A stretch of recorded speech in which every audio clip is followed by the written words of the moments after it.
నమో వెంకటేశాయ. నేను మీ ఎర్రగుంట్ల బాలాజీ ఆలయ వ్యవస్థాపకుని మరియు కడప జిల్లా ఆలయాల పరిరక్షణ కమిటీ చైర్మన్ డాక్టర్ జటింగ్ రామాంజనేయులు. ఈరోజు రైల్వే డిపార్ట్మెంటు వలన ప్రజలు ఎంత ఇబ్బంది పడుతున్నారో ఒక విషయం మీకు విన్నవిస్తాను.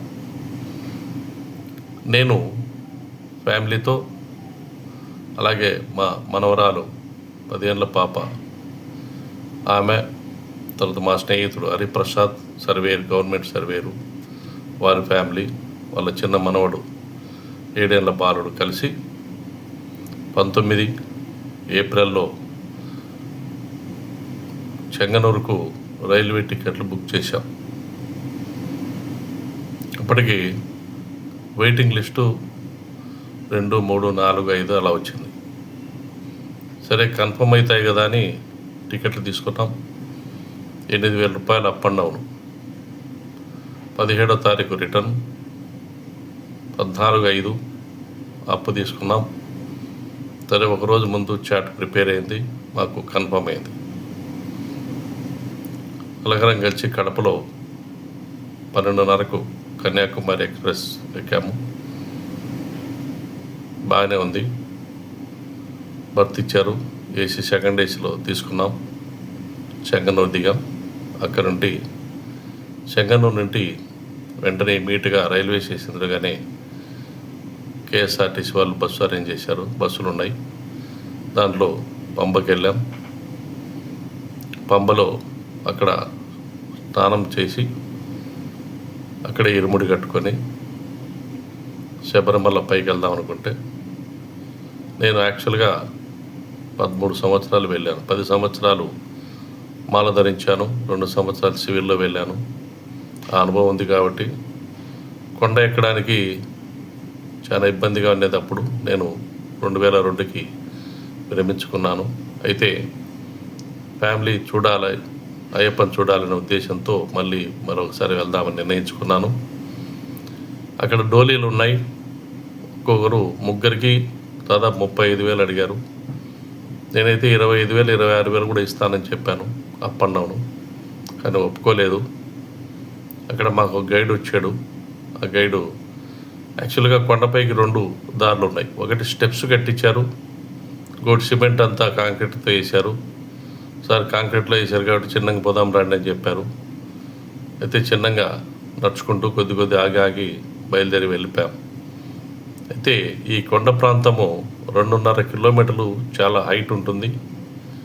ఈ హైట్లో స్టెప్స్ ఎక్కడం మా వయసులో వాళ్ళకు కుదరదు కాబట్టి చిన్నగా కాంక్రీట్ మీద వేస్తుంది కాబట్టి చిన్నగా వెళ్ళాం.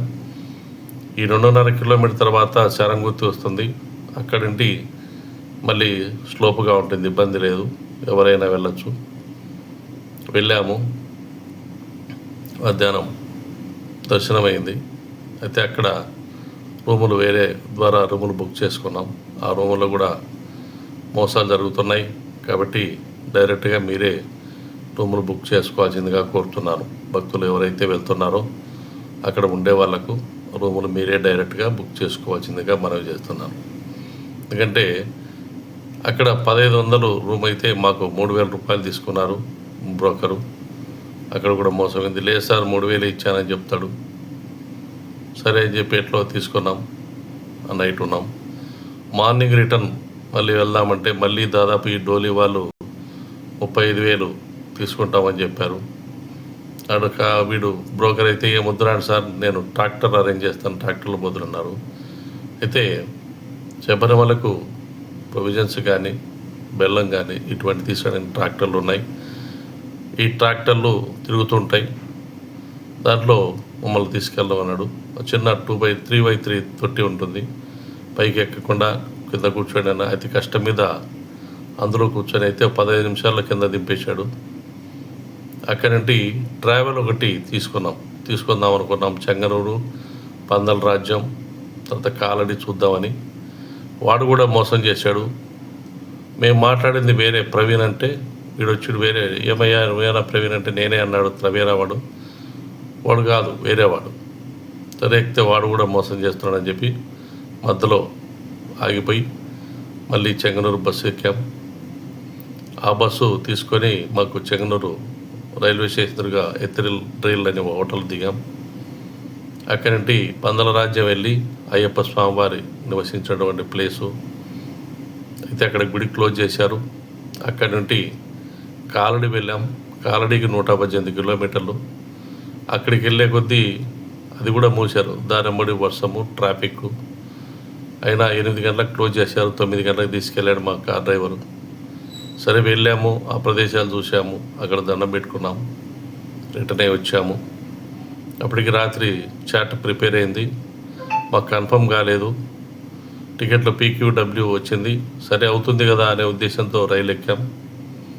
రైలు ఎక్కితే మాకు కన్ఫర్మ్ కాలేదు అని చెప్పారు. టీసీని అడిగాం, అయ్యా పరిస్థితి ఇది, మేము కడప నుండి వచ్చాం, మాకు అప్ అయితే రిజర్వ్ అయ్యి కన్ఫర్మ్ అయింది, ఇప్పుడు కాలేదంటే ఎట్లా అంటే లేదండి మీకు కన్ఫర్మ్ కాలేదు అని చెప్పారు. సరే మా బ్రదరు వేణుగోపాల్ చీఫ్ ఇన్స్పెక్టర్ ఉంటే అతనికి ఫోన్ చేస్తే అతను టీసీకి ఫోన్ చేస్తే సరే మీరు కొద్ది రోజులు అక్కడ కూర్చోండి B1లో అన్నారు. A1 నుండి B1కి వెళ్ళాం. B1లోకి వచ్చే కూర్చున్నాం.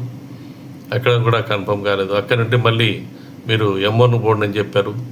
నాకు లగేజీ, చిన్న పాప, ఫ్యామిలీతో ఉన్నాం, వాళ్ళు ఫ్యామిలీతో ఉన్నారు. చిన్న పాప దాదాపు 100 కేజీలు లగేజ్ తీసుకొని వీరు చెప్పినట్టల్లా ఈ భోగి నుండి ఆ భోగి నుండి ఈ భోగి తిప్పి పెట్టారు. అయితే మాకు కన్ఫర్మేషన్ ఇవ్వలేదు. ఏంటిది ఈ రైల్వే డిపార్ట్మెంట్ వెయిటింగ్ లిస్ట్ పెట్టడం ఏంది, మమ్మల్ని ఇబ్బంది పెట్టడం ఏంది?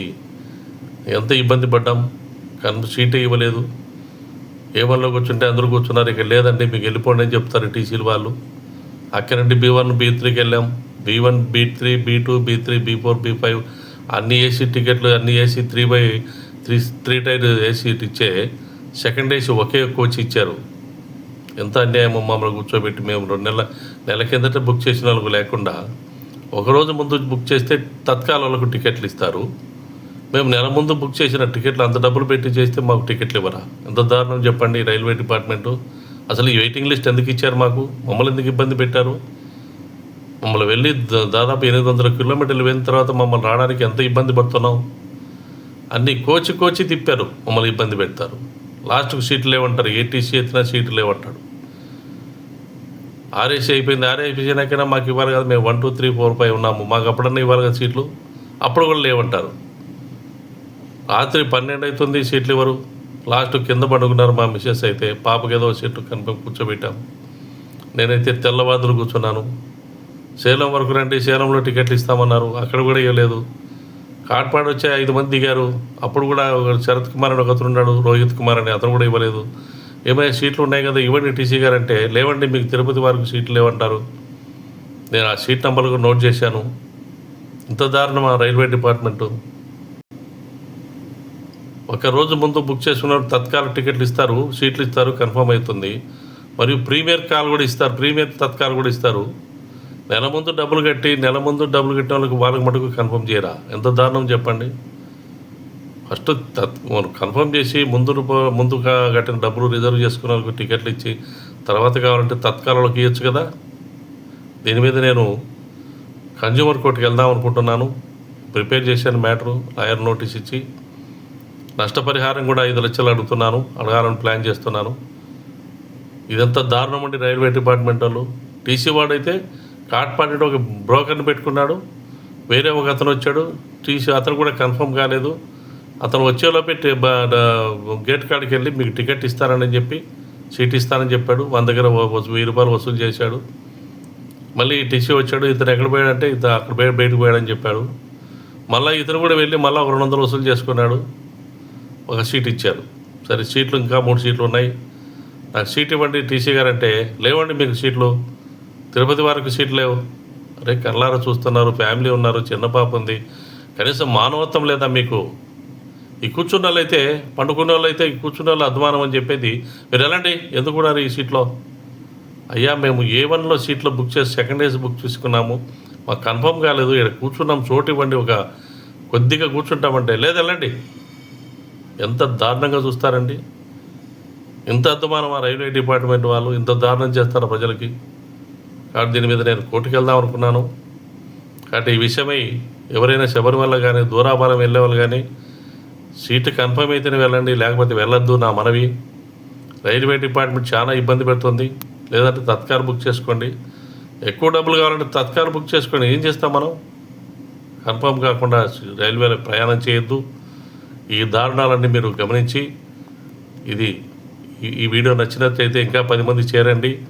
అందరూ తెలుసుకోవాలి ఈ దారుణం. దీని మీద అయితే నేను కన్జ్యూమర్ కోర్టులో వేస్తున్నాను. సదా భక్తులు ప్రజలు చాలా ఇబ్బంది పడకుండా మీరు ముందుకెళ్లాలని నా మనవి. సర్వే జనా సుఖినో భవంతు. నమో వెంకటేశాయ.